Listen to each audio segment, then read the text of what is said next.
Hi everyone, this is Kitchen Cleaning Tips with Magnetic Melissa.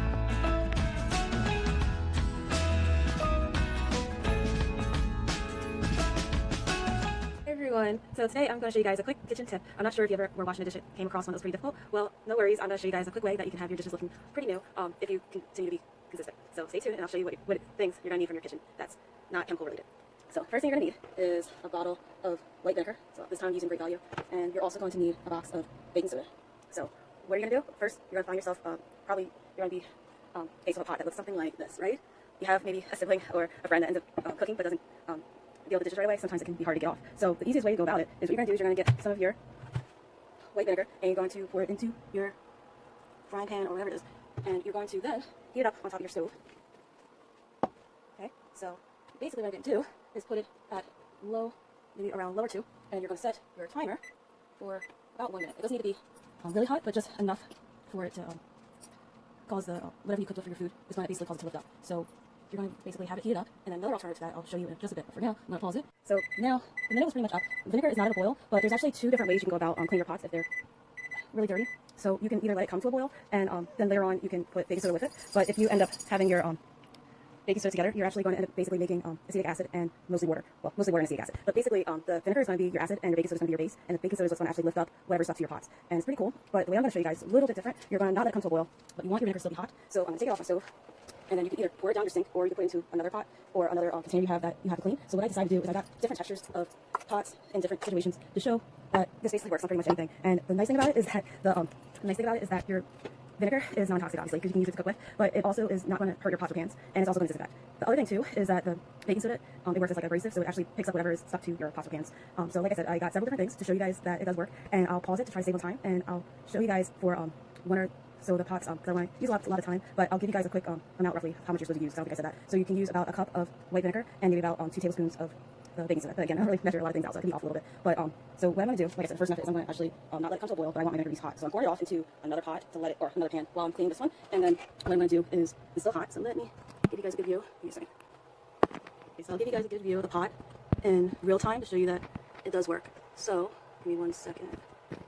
Alright, so what I'm going to do is get myself a sponge, and you're going to not add really water to it yet, but you're going to put, like I said, about maybe 2 tablespoons or so. I'm just going to sprinkle some onto where the vinegar was.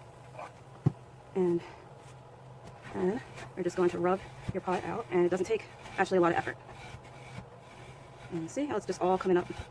And the nice thing about it is you don't have to pour your vinegar down the sink if you put it into like a cup or another pot or pan. If you have, say, a stain that's actually a little bit harder to get up, then all you do is you just repeat the same process, but you already have your vinegar that's hot. So that's why I kept the vinegar, and I'm going to just pour a little bit more. But this time, you're going to see it actually starts to come to a fizz. But with the other method, you're allowing the 2 components to basically work separately. But that's pretty much it. And like I said, I'm not really using much of any effort, and it's really good, especially if you have problems with cleaning your pots or pans, and it bothers you to scrub if your wrists are bothering you. So after you have the chemicals in it, you just add a little bit more water, and voila, see how it's cleaning it up, and it's not taking like a long time. All you do is just put a little bit, sometimes more, elbow grease into it. But it's actually a really nice way that you can use non-toxic products to clean your pots and pans. And what I'm going to do is I'm going to use now just a little bit of soap and clean it like I regularly would do. So I put just some Ajax and continue to scrub at it. And again, I'm barely using any real effort. And the different textures of your pots and pans and your kitchen utensils, it doesn't really matter. It'll work on like pretty much anything. It's just some objects might take a little bit longer than others. But if you're patient, it, like I said, will work and not really cause any scratches if you follow it this way. And I'm showing you in real time with just one of them, just to show you that I didn't end up using something else to try to get it to work, to show you that all it really was the white distilled vinegar and the baking soda, and it pretty much lifted it up. Now if you let the vinegar get hotter, it'll sometimes work a little bit better, but like I said, I just put it for about a minute to just show you guys just a quick way that you can clean your pots and pans that look like it's really destroyed because of the food caking into it. But no worries. Like I said, there's a lot of natural ways that you can clean things and not worry as much what the side effects would be from doing things like this. So again, just a little bit more effort to get these stains up.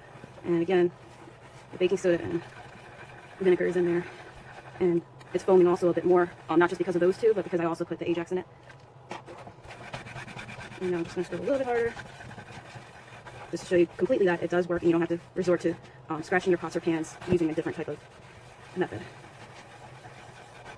And as you can see, it doesn't really take a long period of time. And if you're stronger than me, it'd probably take you even less. Some other interesting kitchen tips, you can also use vinegar. Not vinegar. You can use a little bit of lemon or lemon juice. That kind of does a similar thing as the vinegar. Another thing you can do also, if your pots or pans are scorched really bad, you can use kosher salt, and it'll actually help clean your pots and pans also. So you'll be surprised actually what you have around your kitchen that you can use, and you don't have to go out and be in the stores, especially with this pandemic. It's better to stay indoors if you can help it. And also at the same time, it's better for your health if you don't use as many chemicals on your objects that you eat from.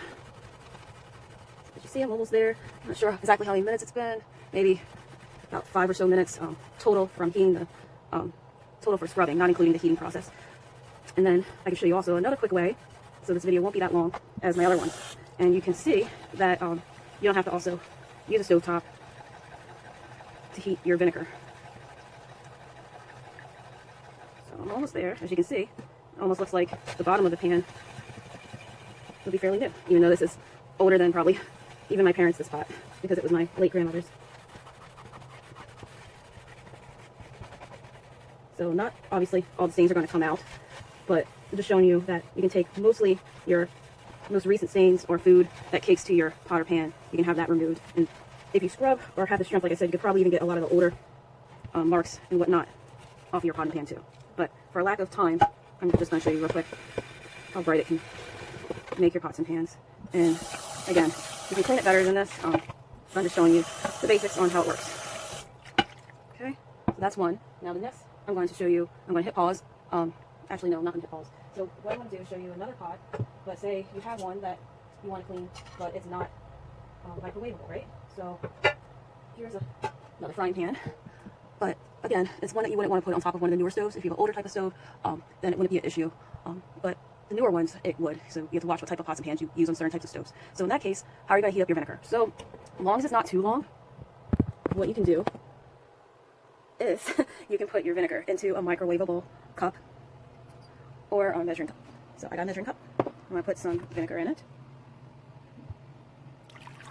Okay, I didn't put a whole lot because I don't want to have an explosion. But what I'm going to do is I'm going to use my microwave. So what you're going to do is put it for 1 minute max, because like I said, depending on what the amount of your microwave for your watts, you don't want basically to have an explosion. So I'm just going to put it for 1 minute to be on the safe side, and you can actually see inside if your vinegar's going to like boil over or whatever. So basically I'm going to hit pause, so when this goes off, then I'll come back. It won't be too long. So I have my vinegar finished. So what I'm going to do is put my vinegar that's not at a boil, but it's pretty hot, so be careful. I'm going to put that into my pot that is dirty. So I have my frying pan. I'm going to pour just some. You don't need a whole lot. Like I said, you can use up to probably a cup or half a cup and not have an issue. But let me put this the right way so you guys can see.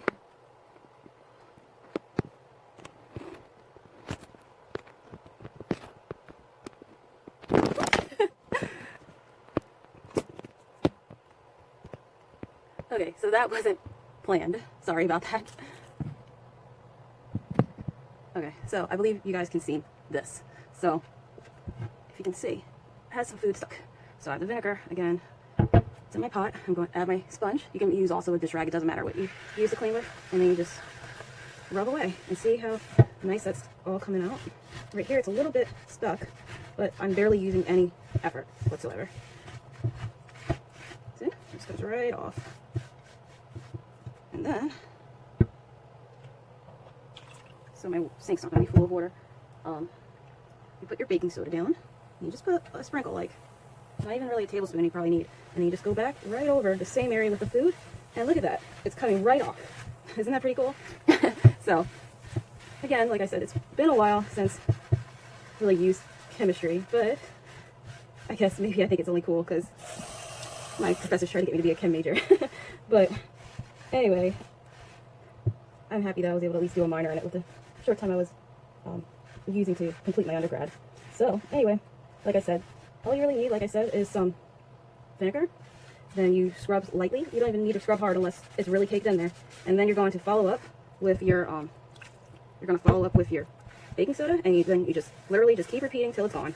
And look at that. I don't see any food stuck right here. This is all loose stuff. So I'm going to put my water on it, rinse it. And another helpful tip, depending on what you really use to clean with. Like I said, I use Ajax. There's plenty of other products out there that are very good. But then you can go over if you want. It depends on, you know, what you want to do. But you can go right back over it with your dish soap if you would like.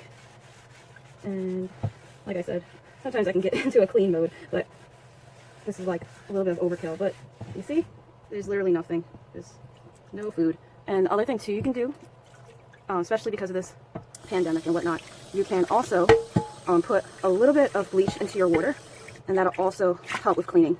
And I like to do that for everything, not just for like cleaning my pots and pans, but for like disinfecting, wiping everything down.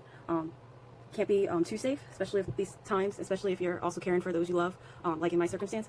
So you can make up a solution of diluting vinegar, or not vinegar, diluting the bleach, and you can put it like what me and my family did. Put it into just a big water bottle, and then you can spray down your different objects. Don't forget to make sure you clean your doorknobs, clean your floors, clean your ceiling fans, because you never know what could, you know, accumulate or come into your home, because a lot of these things, it's microscopic, especially with viruses and whatnot. So again, I hope from these videos that you guys like these type of tips and that you learn something new, and it'll also help with make your life a little bit easier.